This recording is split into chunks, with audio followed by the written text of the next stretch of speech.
Welcome back to Autism Fridays with Christopher Cleveland. I'm your host, Christopher Cleveland. In local news, as of recording this podcast, there have been no current changes in the total case counts of COVID-19 for Grand and Emery County. However, all 12 of Grand's cases have officially recovered from the virus, as have all 7 of the cases from Emery. There are now 13 cases in Carbon County, but only 2 of those right now remain active, and thus far, we have yet to report a single hospitalization. However, considering that last week we had a total of 30 cases, it should be pleasing to know that that count has only increased by 2, which are both active in Carbon County as we speak. We have also significantly increased the number of tests that have been completed for COVID-19. On June 8th, there were 3,300 tests delivered and successfully performed across the 3 counties. We've also begun antibody testing in our hospitals, allowing people who believe they were infected to test to either confirm or disprove their suspicion. Now, 32 positive tests can sound bad, but here's the thing. Only 2 of those cases are currently active. This means that of all the 32 cases, only 6.25% of them are active right now. Now let's take the fact that there are 2 active and discount the ones which recovered for the sake of argument. Granting that all 32 of these cases occurred first thing, that is the first of all 32 tests, and we've had no positives since then, the 2 active cases would make for a staggering 0.06% of all tests performed. Even accounting for the 30 recovered for the combined 32 total, these still account for only about 0.97% of all tests conducted in the Tri-County area. Make no mistake, this virus is not to be taken lightly, as the percentages are less pleasant in larger cities like Salt Lake City or the nearby downtown area in Utah alone, never mind the former epicenter of New York and places that are becoming new hotspots for the coronavirus. However, we must also always remember that the more we know, the less we have to fear, and knowing where Carbon, Emery, and Grand County stand in regards to COVID-19 is critical to ensuring that we use this time wisely and prepare for an upsurge in cases across the triad while we still can, should an upsurge in cases be inevitable. In other news, last week saw the protests of the Black Lives Matter movement come to Moab, protesting justice for George Floyd, Breonna Taylor, and others who were killed by police brutality. Fortunately, the fears of police in Moab emulating the example set by Salt Lake police were proven wrong, because when the first Moab protests took off, no curfew had yet been established, no rubber bullets were fired, and no tear gas ducts were unleashed on the crowd. Instead, ours was a police department that stood in unison with the protesters and called out for justice, every bit as passionately as some protesters themselves. Unfortunately, an issue has arisen since that has given some reason to believe that this protest was hijacked for the selfish promotion of one of the administrators behind it, and since then, further movements have been postponed until the issue is amended in full, with people more selfless joining the leadership. Since we already have such people co-leading the Moab chapter, it's my hope we'll see another one fairly soon. Coming up, our first topic for National Safety Month, autistic teenagers and driving after this break. Stay tuned.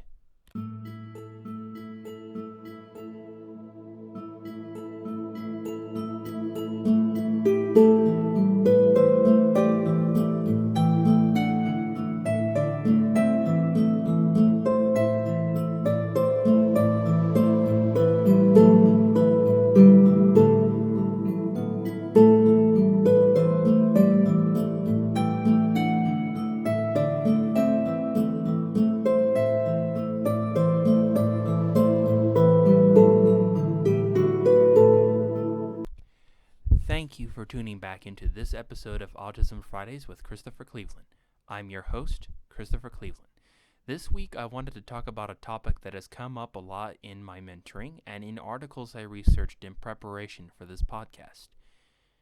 That is the topic of driving, especially as it pertains to the autism spectrum. In the past 10 years, the general population of teenagers who get their driver's license in high school has been on the decline. In fact, it's increasingly common for people across the country to delay attaining their license until their early to mid-20s. I myself will be 27 in August, and I still don't have mine because the need was never seriously emphasized to me while I was in high school. But with other autistic people, it can be different and to varying degrees. I have an autistic friend who got his license, but the first time that he drove on a big trip, his anxiety went through the roof. However, his story isn't out of the norm for people with autism spectrum disorder. On one side, you have people like me that simply don't see the merit to having one. After all, in my case, what friends I have very rarely call upon me for even casual nights out, and as such, I'm highly unlikely to be called up for an emergency lift. I'm unmarried, have no girlfriend, and I'm childless, not to mention attempting to find a place of my own. From a purely logical standpoint, it doesn't seem like there's very much reason to have one, especially since I can usually get everywhere I need to be on foot as well, or at the very most, a bicycle. In a bigger city, I'd be able to call upon public transport to get pretty much everywhere as well. Heck, I even learned the ropes of the Salt Lake public transport system when I was visiting a friend of mine up there in time for the Elton John concert that was playing there last September.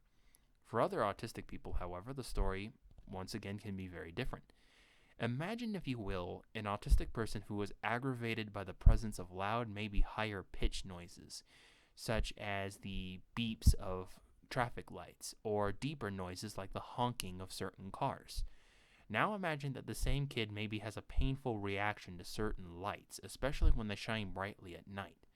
Finally, let's also say that on top of all that, their emotional maturity is not on par with their age or physique, and you put them at the steering wheel of a 5-ton metal projectile that can take someone's life. And that's the decision that's what some parents have to consider when deciding whether or not to teach their autistic child how to drive. As such, the decision to start teaching an autistic child how to drive can be an even more critical one than for a neurotypical teenager. Suppose, for instance, that they prefer the routines they had before learning how to drive. It's important to know any routines they have, any noises that might set them off, or any lights that might cause them pain, all of that before even beginning lesson 1. However, on the other hand, say you have a child who doesn't have any of those limitations but has been having trouble in school. A good motivation might be to say, look, we like your enthusiasm and you will need to learn how to drive, but you'll also need to pass your schoolwork before you're even going to be allowed to learn how to drive.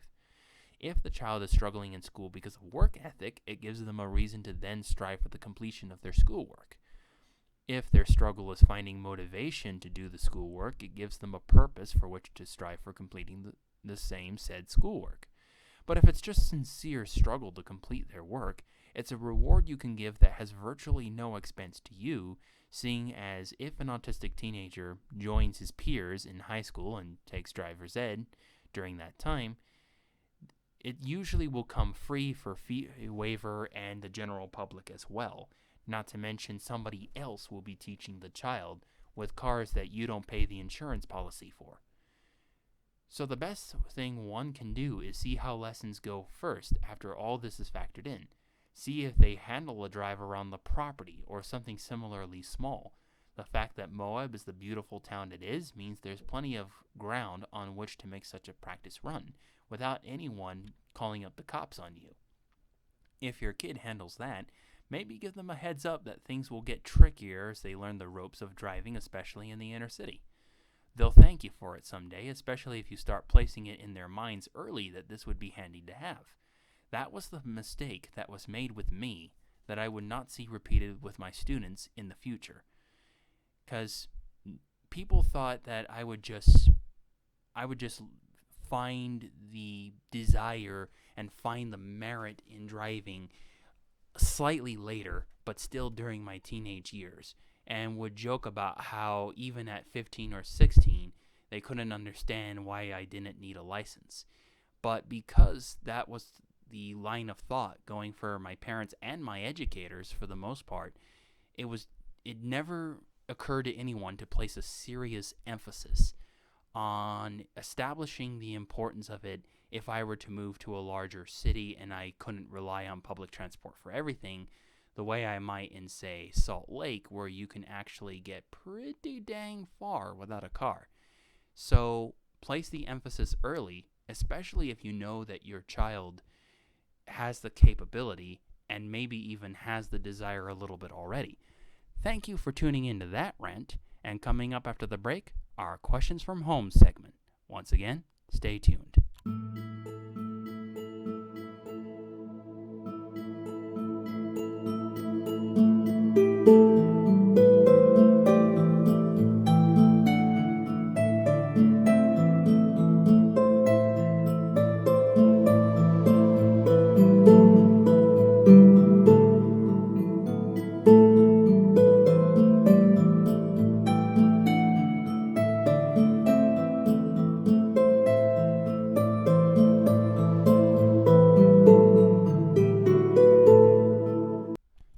Thank you for tuning back into Autism Fridays with Christopher Cleveland. I'm your host, Christopher Cleveland. For our segment Questions from Home, we're back to some of the reserved questions that I have that Daniel asked. For this episode, Daniel wrote, "Dear Chris, do you have tips for neurotypical people who would like to be sensitive to the emotions and needs of autistic people? Is it rude to explain an unwritten social rule or expectation? Keep in mind, neurotypical people aren't all experts, and there's a spectrum of social attunement within the quote-unquote typical population." Well, Daniel, first things first, I'm glad you posed very fascinating questions that I do think merit some serious attention. I also wanted to point out that considering that we've been talking a lot in the news and in social media and so forth about being sensitive to the needs of minorities, I felt that this question would be rather timely because of the fact that, in a way, autistic people in general are another minority of their own, seeing as in some states and some cities, maybe the rights they have as far as work or marriage or whatever aren't all up to speed. In fact, Utah is pretty behind last I checked as far as funding for general mental health services, including services for those who are on the autism spectrum, despite some initiatives that have had success in Salt Lake. So, with all that said, when I was growing up, I had a father who meant well, but could very easily fly off the handle when I didn't grasp something that he thought I should have just automatically understood, never realizing there was a certain way to break it to me that my special ed teacher in high school was able to do rather perfectly every time the same manner came up with him. One of the tips being that he always kept himself very calm when he was explaining these things, even if he may have otherwise not have patience with a neurotypical student. As such, the first tip that I would propose for neurotypicals who wish to be sensitive to the emotions and needs of autistic people is to first find out what works linguistically for the people they interact with. When they want to teach something, is there a certain way in which to speak that the autistic people grasp their attention every time?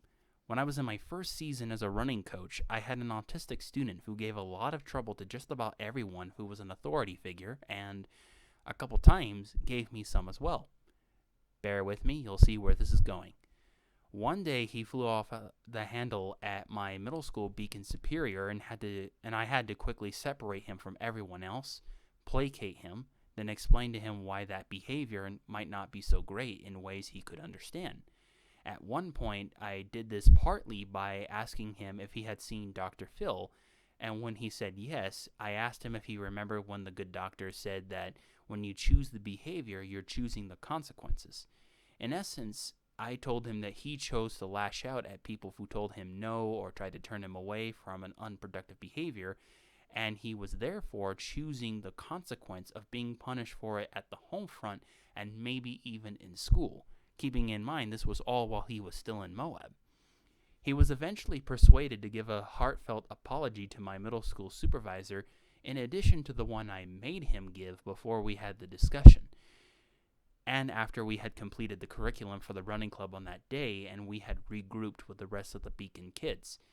I would later on encourage the idea, because of a propensity he had for lying, of reducing home front punishments by intensity if he confessed to his previous misdeeds, so that same propensity, something his sped teachers revealed to me afterward, was gradually reduced.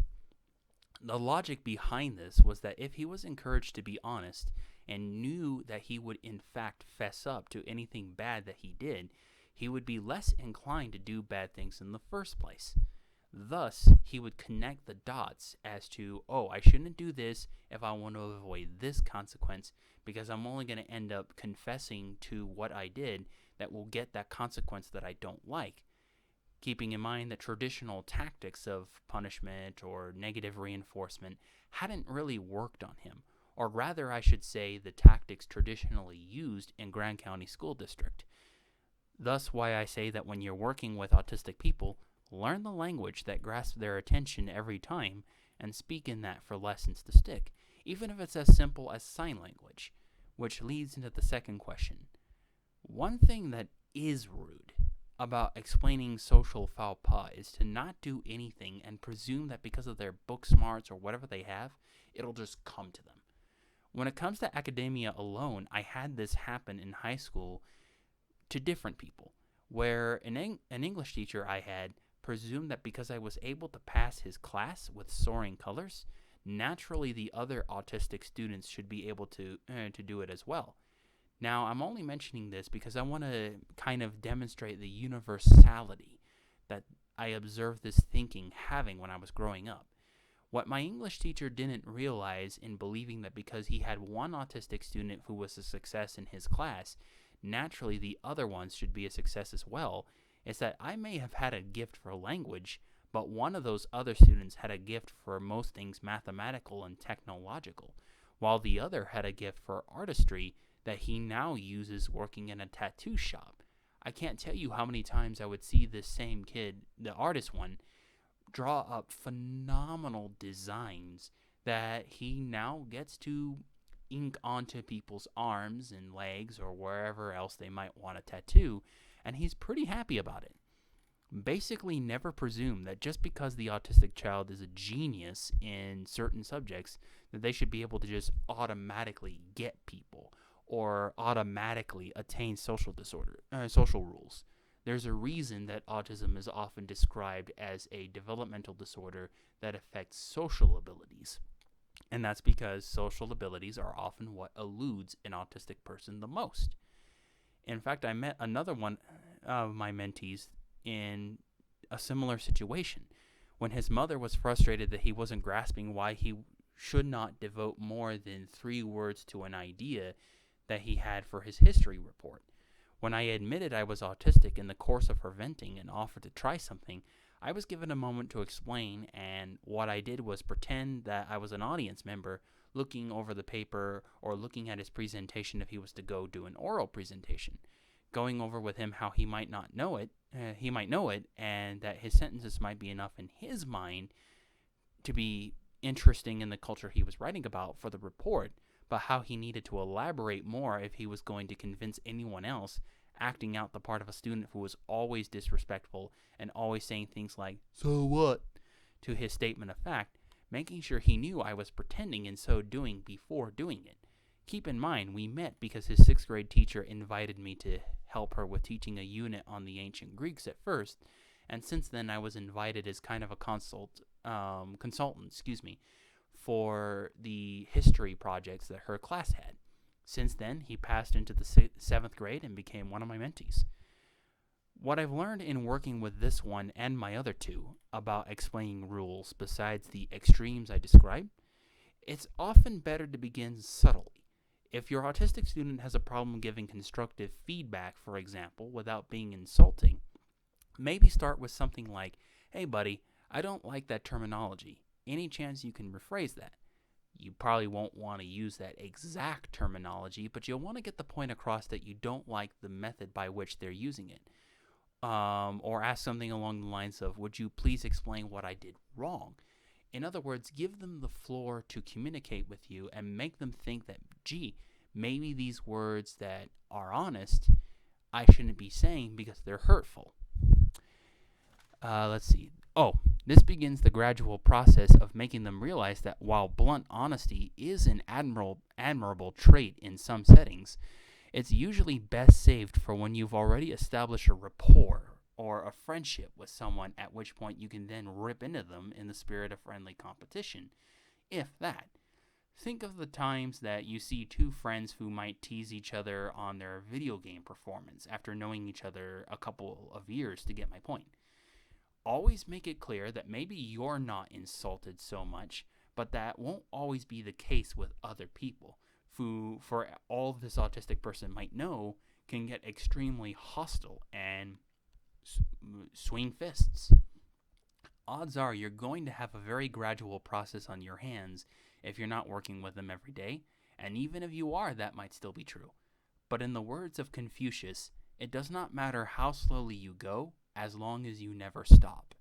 The protests for justice for George Floyd and other victims are no different, as is this process of helping an autistic person gradually begin to consider a different mindset from what they have themselves, and if they're empathetic, learn how they can express that empathetic in a way the general population can understand.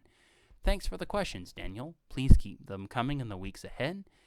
But for the rest of you, I'm Christopher Cleveland, and this has been the 11th installment of Autism Fridays with Christopher Cleveland. This episode is dedicated to the park rangers who supervise and maintain both of Moab's national parks, aka Canyonlands and Arches. When the lockdown first came in full swing, these people were some of the very first to lose their jobs, and when talks of loosening measures for the national parks were underway, spoke the loudest on when they thought measures should be loosened for the parks based on statistics across the country in regards to when and where people were infected with COVID-19 after states began the process of loosening up lockdown measures.